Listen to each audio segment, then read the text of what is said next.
talk. So I am going to bring up Nick, who is going to talk about braided narratives, or how I learned to stop worrying and love linear stories. Nick received a PhD in computational media, studying AI, narrative design, and theater, and is currently a narrative designer at CCP Games, who you know for EVE Online, amongst others. And Nick, I'm going to let you take it away. Great, thank you. Yes, as I was just introduced, hi everyone, I'm Nick Junius, and I am mostly here to talk to you about how linear stories and highly systemic design are in fact complementary approaches to telling complex and interactive narratives in spite of what it might appear on the surface. So as you just heard, I have a PhD in computational media. I just graduated 2 months ago. And my research generally focused on developing narrative and AI systems, taking inspiration from theatrical acting, and that all built towards creating dynamic playable scenes between human and AI controlled characters without having to branch and create alternate timelines and everything the way a lot of more traditional interactive narratives function. And I talked a tiny bit about my visual novel project here, Tracks in the Snow, at last year's Roguelike Celebration. And now I work at CCP Games doing narrative design. And the main thing I am currently responsible for is creating unique names in our database for every single celestial object in the universe. Just a small, minor task. And so sort of the outline of this talk is going to start with the inspirations and sort of where I got the idea for braided narratives, since if you have been around me at all, you know that I kind of have a thing against branching narrative as like the default everybody goes to for making interactive stories. And then kind of coming from that, what the problem of combinatorics is, especially if you're not familiar with interactive narrative design in general, and really hammering on the point that it is scary to make an interactive narrative once you start having to spin up tons and tons of variations at some point to take into account all of these alternate realities you're creating and building all of that based on what you want to allow players to change. And so I'm kind of positioning this idea of like a braided narrative structure as an alternative to this fractally branching tree of plot lines. And I want to talk about some of the like high level details of it and why we might want to do something like this if it fits into how we want to approach telling a story in the first place. And then to start wrapping up, I want to discuss a couple of examples of existing braided narratives in games. One of those being Supergiant's Hades, which I have some history with, and this was actually the impetus for me making this talk in the first place, was coming back to this game 3 years later and realizing, wow, they have a lot of very linear but very well put together narratives to make this feel like a very dynamic experience, even if every individual piece of it is actually surprisingly linear. And second, I want to talk about my current obsession or re-obsession, which is Fire Emblem Three Houses, and how this game in particular, but sort of the Fire Emblem series in general, handles dealing with combinatorics and containing the fact that they have a very systemic game, but also are telling fairly linear and often very character-heavy stories within this highly systemic game structure. And then finally, do a little wrap-up of what braided narratives are, including some issues such as the major elephant in the room that I won't talk about right now, but if you are familiar with either of these examples, you might have an idea of what this elephant might look like. So one of the main inspirations for me in general is my time as a playwright. And this has colored a lot of how I approach narrative design and sort of why I'm less interested in how do we do branching narratives better and more how we look at or how we design in alternative ways to make stories interactive rather than just do the default of branching.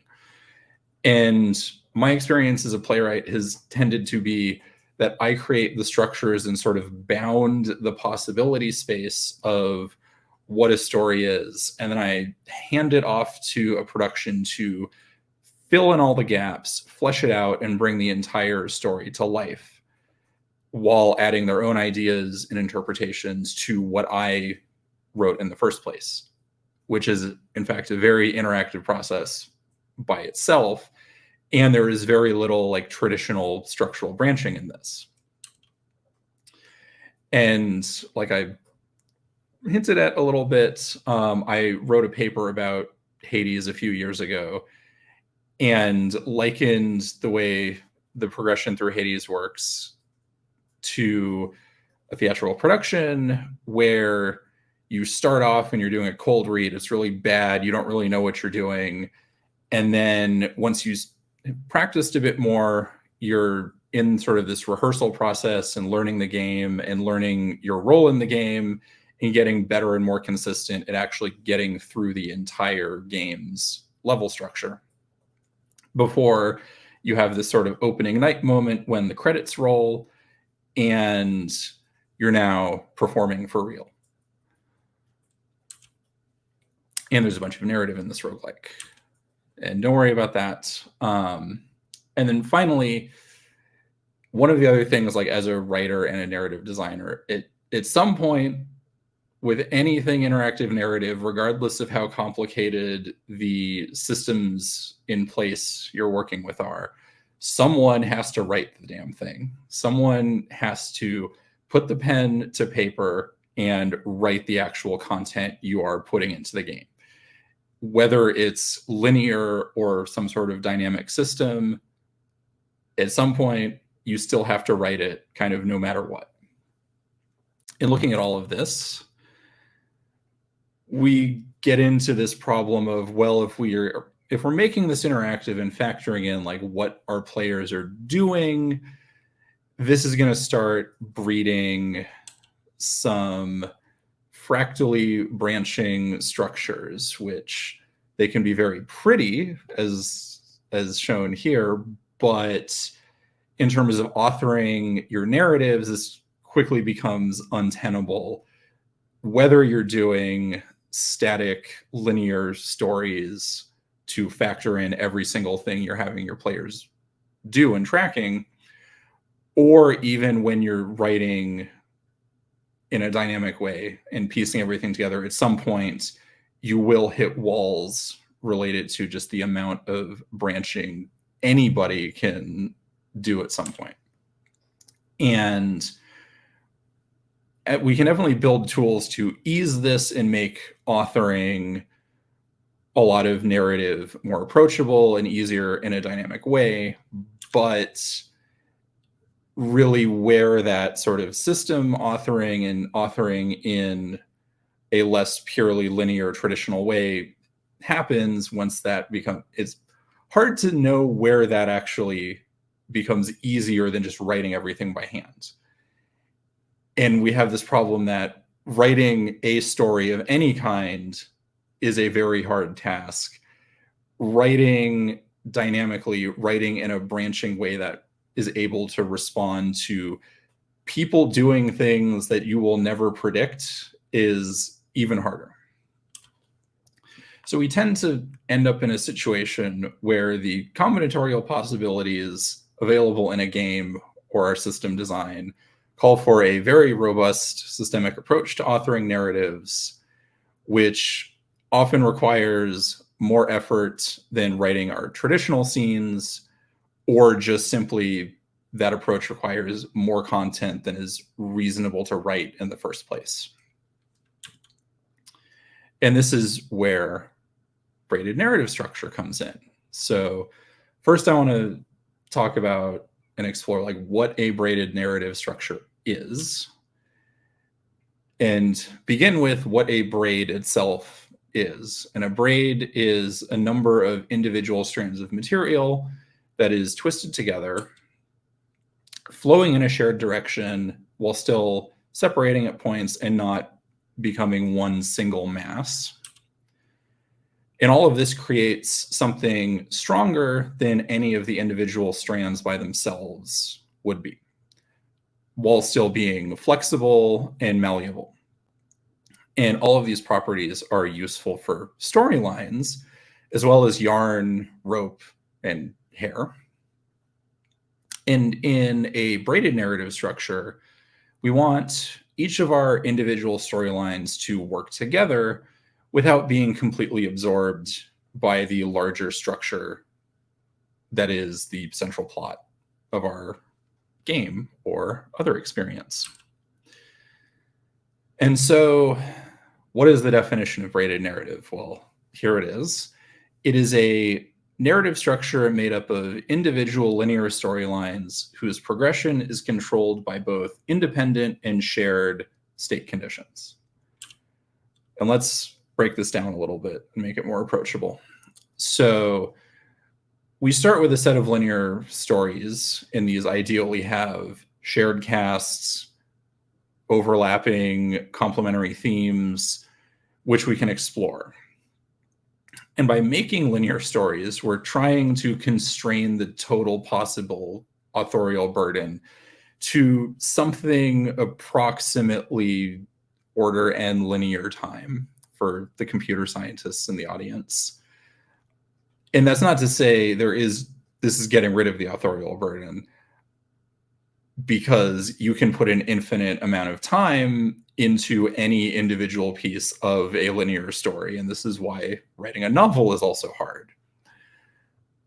But broadly speaking, it's significantly more contained to, say, write a single storyline without 5, 10, 100 variations of every single piece of it. Then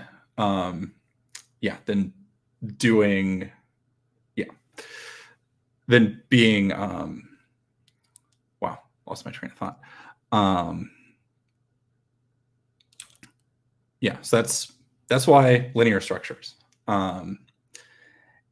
And how we can sort of bring this branching and variability back into these linear narratives is by giving them some unique requirements for progressing and advancing their storylines generally. And this is us leaning a little bit back towards the combinatorial fractal tree. If every storyline progresses under its own conditions, we lean too hard back into that. So while we still will need to be authoring our bespoke gates and progression conditions, we are still trying to make something linear. It's just when you see something is now the important part, rather than having to branch everything based on anything the player does. And this independence and these different approaches to progression are how we keep these storylines feeling unique and still a little bit separate in this larger braided structure. But again, to bring us back to containing this combinatorial explosion, we also want to overlap our progression conditions to make our storylines flow in that same direction and share momentum and timeliness, instead of just branching off into random places and never having anything cohesive to come back to. Plus, these common points or these common conditionals encourage or allow us to encourage our players to draw further connections between these storylines we're authoring, whether or not we're making those connections explicit. And each of these elements comes together to create this braided narrative structure. And now that I've explained some of the structure, let's talk about how we conditionally progress these linear stories and how to choose our different independent variables. And this makes me sound very scientific and very authoritative when I talk like this. These conditionals are how we basically are pacing delivery of our stories and making explicit structural connections between our storylines. So starting from the end and moving backwards. These shared states are often reserved for basically just the major beats of a central story. So if you haven't reached a certain point, we will not keep throwing additional side stories at you until you've gone past some place in the central storyline. And this allows events within our central plot to have direct effects and even be referenced in other storylines without having to set up a bunch of extra fractally branching plot lines or events, or write tons and tons and tons more content to deal with people arriving somewhere without having advanced a different part of the game state enough. We can simply just pause progressing some of these stories at any point and be done with it. A player then naturally can run out of storylines to progress and be forced to move the central plot forwards. And this is a little bit backwards in how I'm presenting it, but having these independent ways of progressing the story can help us pace out how we're delivering our narrative to our players between these major plot beats. So doing this, we're basically tying our storyline progressions into other game systems to help reward people for engaging with parts of the other parts of the game, and to avoid just going, here is every single piece of narrative you can possibly see at this point. It is up to you to do everything and pace it yourself. And so in truth, these conditionals, or to use these conditionals as part of narrative pacing, we need a little bit of extra than just pure if statements alone to do this kind of pacing of you only see a certain amount of new story at any given point. And this additional structure can take the form of a cap on the number of new units of story released to a player at any given point. In Hades' case, this tends to be around maximum of 3 new story events per run of the game, or otherwise just limiting the player's ability to access additional units of story just at will whenever they feel like.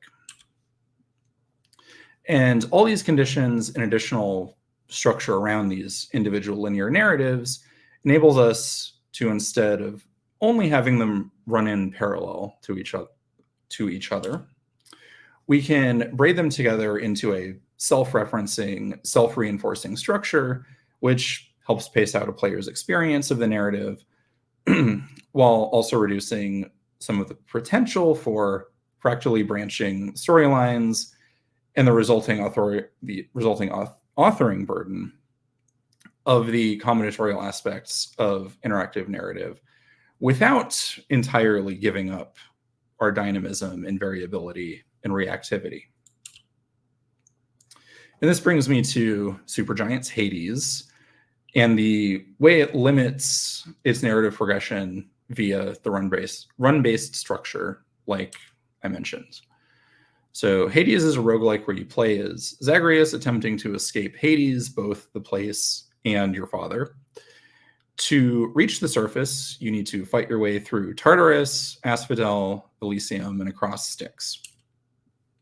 And as a result, The game's narrative progression all flows through the structure of running through the underworld, where you have opportunities to gather resources and speak to characters you otherwise wouldn't be able to, like the Olympians. And reaching the surface and defeating Hades is the sole condition to advance the game's central plot. The player must reach the surface and beat their father in combat 10 times, and then the credits roll. The difficulty and structure of the game generally means you won't get the entire central story of the game in your first 10 runs, though there is nothing explicitly in the game stopping that from happening. You will die a lot to reach the surface, especially early on, and this is where Hades' side stories come in as a way of pacing the whole experience, as well as just giving people more than purely mechanical reasons to continue playing after they see the game's credits.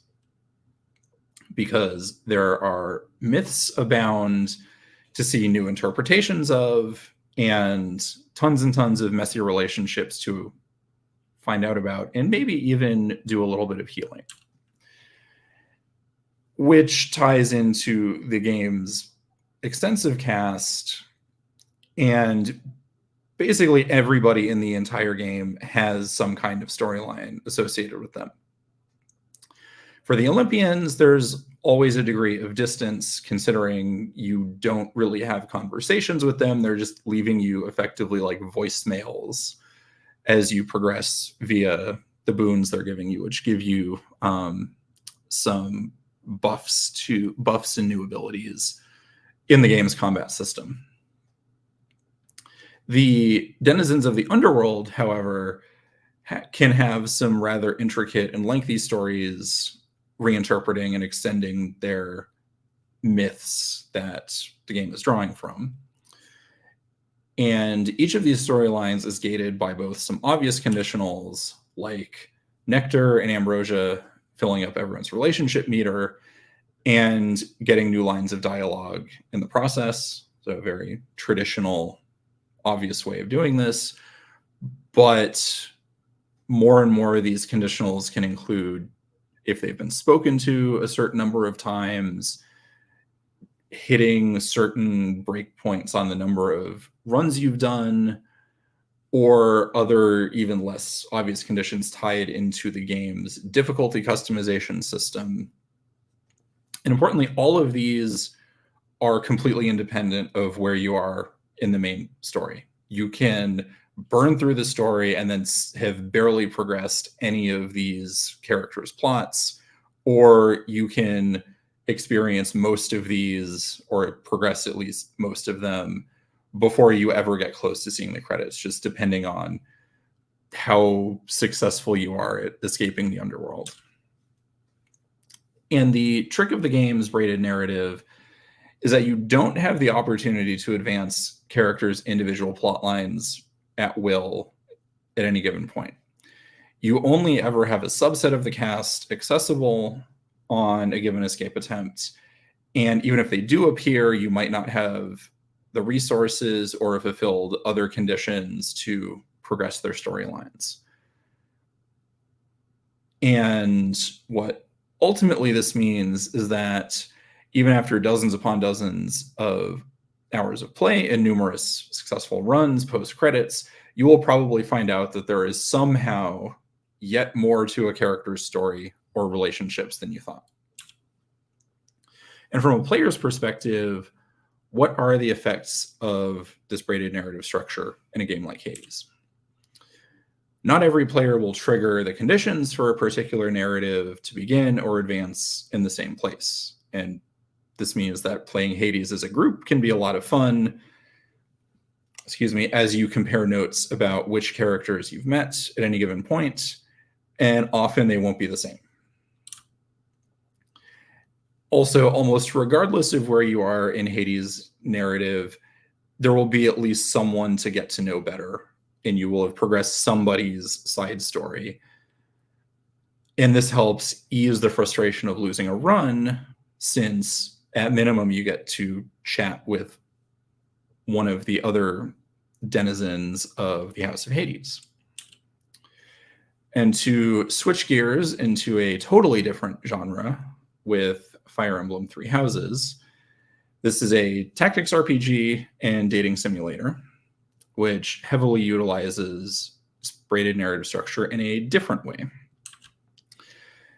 As you become the head of a class at the Officers Academy, teaching your students how to fight at all, surviving a war, and especially building and strengthening your relationships together. Three Houses' central plot progresses independent of every other narrative system, though it has a fairly major impact on if you can progress certain relationships at all. And the braided narrative structure comes from how Three Houses uses its character side stories to fill in gaps left by the 4 different routes through the game's support system. And if you're not familiar, characters in Fire Emblem strengthen their relationships by fighting next to each other and subsequently get more effective at fighting together as their relationship improves. And flowing from that, the stronger a relationship between characters, the more scenes they will have to explore extra facets of their relationship. And then on top of this, Three Houses adds character recruitment to the support system. So you end up with a game with a very large cast, which can have massive combinations of character narratives through its 4 routes, depending on who has been recruited at any given point. And this might sound like a recipe for one of these combinatorial fractal tree explosions. Well, character supports and their scenes are mutual. So there's no directionality in a relationship graph. Everybody just has one scene together or one set of scenes together. And going back to the definition of braided narrative structure, these support conversations themselves are written in a completely linear way. The conditions for triggering them are also almost entirely if they have been fighting and spending enough time together to hit the next breakpoint in the support system. The one exception the game throws into this whole highly systemic, utility-esque system is that some of the support conversations are gated behind the main narrative's progression. And you need to hit certain narrative beats to be able to access these last few conversations with people. And what effect does this have on the player experience? So time with characters is very important, and the more time everybody spends together, the more effective they'll become, and the more you will be able to learn about them. So there's this positive feedback loop of if you use a character more, you will get more information about them, and it will be easier and more rewarding to continue to use them into the future. And while not all characters participate in a Three Houses route equally due to not being able to author scenes for an arbitrary number of characters, the support system means the details of each of your routes will change a lot depending on who you recruit and who you spend time with. And similar to Hades, there's a very good chance your experience of any single Fire Emblem Three Houses route will be very different than someone else's. And so let's talk about the elephant in the room. Both the games I talk about here have an obscene amount of writing in them.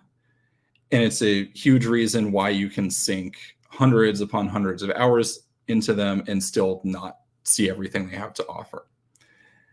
So as much as I talk up this idea that braided narrative structure helps reduce the authoring burden, someone still has to write everything. and your authoring burden still increases as the rest of the game scope increases. But these problems don't mean that a braided narrative structure requires multiple books worth of narrative to function. I joked a little earlier about writing linear narratives being in order n amounts or a linear amount of authoring effort. And while this obviously isn't 100% true, the authoring effort for braided narratives generally scales as you might expect writing, or as you might expect the way that writing linear stories scales up, rather than writing these highly branching structures or having to figure out every single piece of your dynamic systems coverage. And using other game systems helps us tie these narratives together without losing their individual identities. So character relationships and storylines in general can be tied into progressing via game's combat mechanics, or basically anything that isn't just purely a narrative-only system. And this can make the entire game, at a certain point, feel like everything matters to the narrative, even if these systems don't talk to each other very frequently.